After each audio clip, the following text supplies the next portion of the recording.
আসসালামু আলাইকুম রহমতুল্লাহি ওয়া বারাকাতুহু।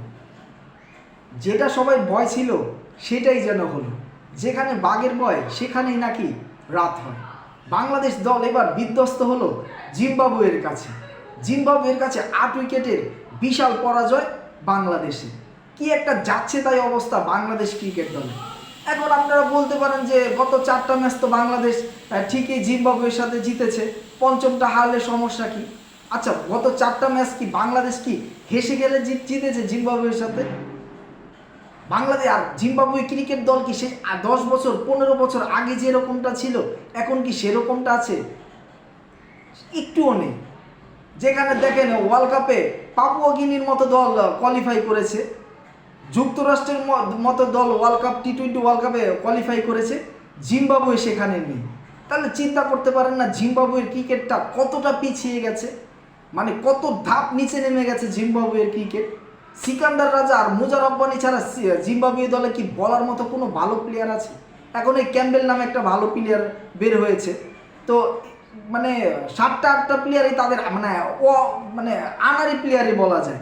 সেই দলের সাথে বাংলাদেশ 4টা টি-20 জিতেছে, সেই 4টা টি-20তেই বাংলাদেশ হাড্ডাহাড্ডি লড়াই করে জিততে হয়েছে। আর পঞ্চম ম্যাচটা যেটা জিম্বাবুয়ে জিতেছে সেটা কিন্তু বাংলাদেশকে কোনো পাত্তাই দেয় নাই জিম্বাবুয়ে।